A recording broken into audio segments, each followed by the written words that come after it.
So this is part 2 of the Art and Experience audio lecture on chapter 2 in the textbook. Now, we were talking when we left off about art and beauty and really looking at the question, does a work of art have to be beautiful in order to be effective? And I would say, no, it just has to touch us. It just has to move us. For example, if you look at page 28 in your textbook, there's an image by the artist Francisco Goya. Now, it's a terrible image of a monster devouring a head off of a figure called Saturn Eats One of Her Children, or something like that. Now, here's another image by this artist, and it's called The Sleep of Reason Produces Monsters. Now, in this case, if you knew a little bit more about the history of Francisco Goya, it may well be that you'll decide that his work is not so awful after all, or that it will at least hold some interest. So Goya lived at the turn of the 18th century. And this was a time, he was active around the time of the French Revolution, which was, what this meant was that the aristocracy, those that were in charge, the rulers, they were really living in excess. And the poor people were really suffering. And there was a lot of oppression. Now, Francisco Goya, he was the court painter to the Spanish court. So he had to paint nice portraits and do the beckoning of the king, whatever he was commanded to do. But he saw all around him this great injustice, and he could not live with that. So he made this pamphlet, and what you're looking at is an image that's part of that pamphlet. There was 86 images, and he etched every one, and then he hand printed 300 something copies. He had it on the market for 1 day. And then it was removed because probably he was threatened with torture and death. So he went on to continue his work as court painter and then to create these really disturbing sort of radical political works of art on the side. If you do a search of Francisco Goya, it's really striking because you see his nice work that he did for his job and you see his wild work that he did to reflect his inner life. So let's just look at one more from this section. And we'll talk a little bit about what they call outsider art. Now again, we're looking at the concept of art and beauty. Is this beautiful? No, but it's interesting. And it's from that genre, that style, what we call outsider art, which is art outside the mainstream. And this has been, a part of art since really, probably since artists started making art.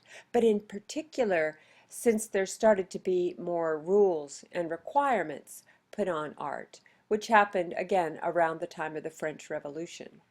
Now, usually outsider artists are untrained, but they do work that's really interesting and again engaging, even if not beautiful in the traditional sense. So now let's look at art and appearances. To begin this conversation, we're going to look at a piece by Pablo Picasso. Now, most of us think of Pablo Picasso as being a great master of abstract art, but in this piece, he's painting in a very realistic fashion. In fact, this was painted when Picasso was 15 years old. He was a prodigy. His father was a drawing instructor at a painting academy, and Picasso was painting like this as an early teenager. So as a result, when he grew up, once a person can paint this well, what can they do but go to something like this? This is a later Picasso, after he got into Cubism and abstraction, and taking what we see in reality and turning it a little bit on its head. I think for Picasso, he had so mastered realism when he was still really a young man, not even a man yet, that he needed to do something different. So he continued to push how art is defined in many ways. Now, the result of these kind of rules around art, the rules around art were really created from something called the academic system, which really had its roots in the Renaissance, when people learned to depict very realistically, and that became the norm. So as you look at this Picasso, you might think, well, it's ugly, or it doesn't appear to be a good painting.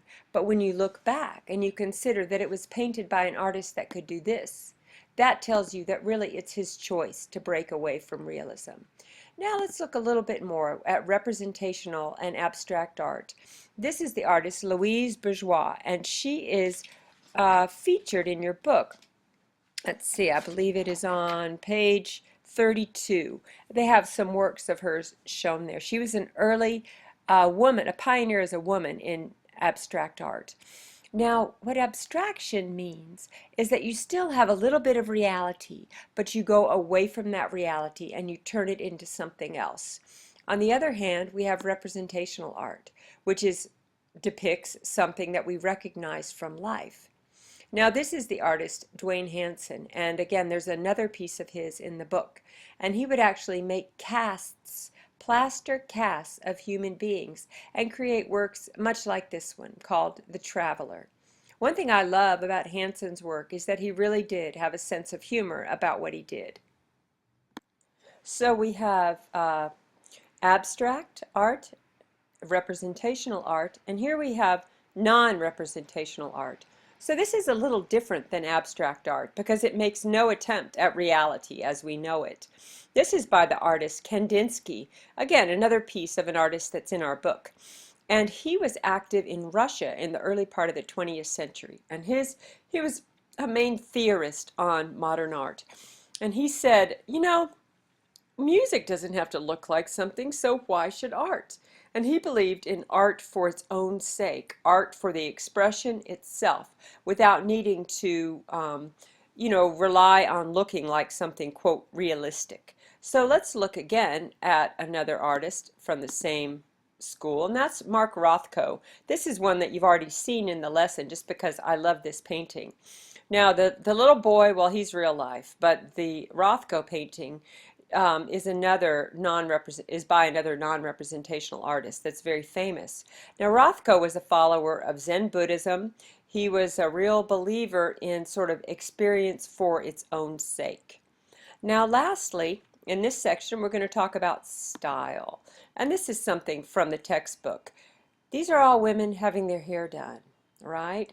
And what does style mean? A style is how an artist expresses themselves. There's a quote in the book, and I find it quite moving. It says, you know, not every person will have their own artistic style, but every artist will.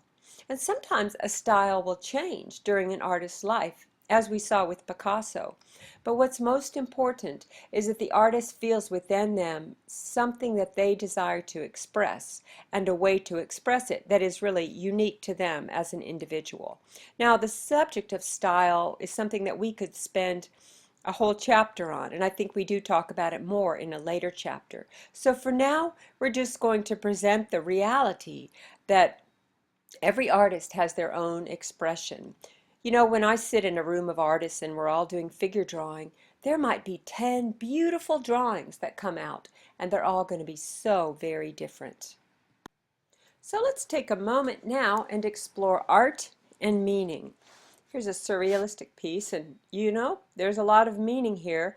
The meaning is probably different for each person who looks at it. One of the things that they say in the book is that art is embodied meaning. But one of the things that I'll postulate to you all today is that the meaning is often affected by the experiences of the viewer itself, of the viewer themselves. So there's the artist's intention with a work, but then there's what the viewer reads when they see the work. And I can tell you from my experience, the two are often pretty different, actually.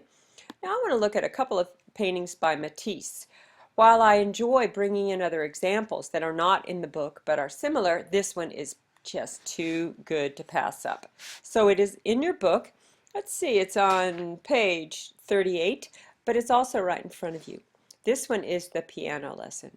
And for any of you who have taken piano lessons, this is just a lesser form of well, it's just rough. See, there's the teacher in the background. There's the ever-present metronome there to keep time, and that poor little guy looks like he's really suffering.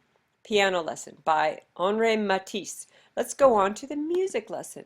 Well, look at this. This is a happy day. You have rather than the teacher in the background, you have sunshine outside. You have someone kind of helping the young man at the piano. The family is there. Everyone is together. Same subject, same artist, completely different meaning. Now let's move on to the subject of the kiss, which there is an example of it in your book, but here's a couple of other versions of the kiss. And again, the artist has an intention. This one is by Brancusi. This one is by Gustav Klimt.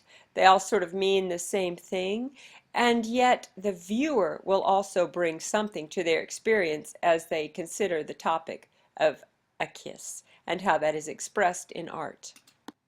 So now we're going to explore the subject of what they call iconography. Now, iconography basically means the study of the meaning behind a work of art. In this case, we have a Buddha. Now, let's say, in the instance that I was from the Buddhist tradition, this would have great meaning for me. What if I had been to this place? It would have deeper meaning. But as we are perhaps coming at it from a more Western, non-Buddhist point of view, sometimes we need to study the meaning in order to get the most out of it. In the case of Buddhism, because it is a living tradition, we know quite a bit about the Buddha, and we could analyze several aspects of this gigantic sculpture in order to understand more about it. But in other images, like this one from the Cyclades, we know really nothing because these people didn't leave a written record. And yet these images, there are hundreds of very similar images to this. Now, for the continuation of our discussion on iconography, I would like you to read at the bottom of page 41 in your textbook on to the end of that section about a work by Jan van Eyck called the Adolfini Wedding. It's one of the more important works in art history, and it's too much for me to discuss here in the slideshow, but I want you to take a look at that. So another thing that's really important to remember is the context in which a work of art is used.